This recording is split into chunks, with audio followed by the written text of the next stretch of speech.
അപ്പോൾ എല്ലാവർക്കും പുതിയ വീഡിയോയിലേക്ക് സ്വാഗതം. അവഞ്ചേഴ്സ് എൻ ഗെയിമിന് ശേഷം MCUവിൽ വന്ന മൂവീസിൽ സ്പൈഡർമാൻ നോ വേ ഹോം ഒഴികെ ബാക്കിയെല്ലാം തിയേറ്ററിൽ തകർന്നു വരുന്ന സാഹചര്യത്തിൽ MCUവിൻ്റെ തലവര മാറ്റാൻ പാകത്തിൽ വന്ന ഡെഡ്പൂൾ ഫ്രാഞ്ചൈസിലെ മൂന്നാമത്തെ മൂവിയാണ് ഡെഡ്പൂൾ ആൻഡ് വോൾവറിൻ. ഈ സിനിമ എന്നിലെ പ്രേക്ഷകനെ എത്രത്തോളം തൃപ്തിപ്പെടുത്തിയെന്ന് നോക്കാം ഈ വീഡിയോയിലൂടെ.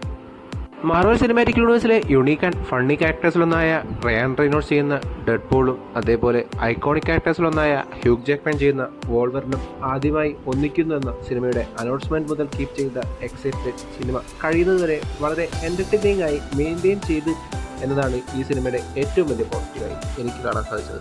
ഡെഡ്പൂളിന് മാത്രം പറയാൻ സാധിക്കുന്ന MCUവിലെ ഇൻസൈഡ് ജോക്കുകളും ഫോർത്ത് വാർ ബ്രേക്കിംഗ് സീനുകൾ കൊണ്ടും റയാൻ റെയ്നോൾഡ് തൻ്റെ പെർഫോമൻസ് കിടലാക്കിയപ്പോൾ വോൾവറിൻ എന്ന ക്യാരക്ടറിന് ലോഗന് ശേഷം നൽകിയ ഒരു കിഡ്ലൻ ട്രിബ്യൂട്ട് പോലെയാണ് ഹ്യൂഗ് ജാക്ക്മാൻ ആ ഒരു പെർഫോമൻസിനെ സിനിമയിലുടനീളം കാഴ്ചവെച്ചിട്ടുണ്ടായിരുന്നത്. ഇവരോടൊപ്പം കസാൻഡ്ര നോവ എന്ന ക്യാരക്ടർ ചെയ്ത എമ്മ കോറിൻസിന്റെ പെർഫോമൻസും വളരെയധികം കമ്പല്ലിംഗ് ആയി തന്നെ എനിക്ക് അനുഭവപ്പെട്ടു.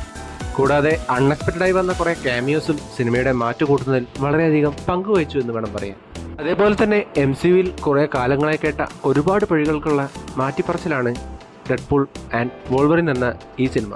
കുറച്ചൊക്കെ ഫ്ലോസ് ഉണ്ടെങ്കിൽ പോലും പാക്ഡായ സ്ക്രീൻ പ്ലേയും കണ്ണഞ്ചിപ്പിക്കുന്ന VFXും അതോടൊപ്പം തന്നെ മ്യൂസിക്, എഡിറ്റിംഗ്, സിനിമാറ്റോഗ്രാഫി തുടങ്ങി ടെക്നിക്കൽ സൈഡെല്ലാം അവരുടെ 100% തന്നെ കൊടുത്തതായി ഈ സിനിമ കണ്ടു കഴിഞ്ഞപ്പോൾ എനിക്ക് തോന്നി.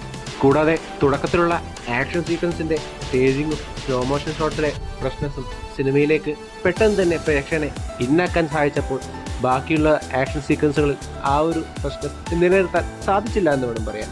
എന്നിരുന്നാലും ക്ലൈമാക്സ് ആക്ഷൻ സീക്വൻസിലെ ട്രാക്കിംഗ് ഷോട്ട് വളരെയധികം ഇംപ്രസീവായി തന്നെ എനിക്ക് അനുഭവപ്പെട്ടു.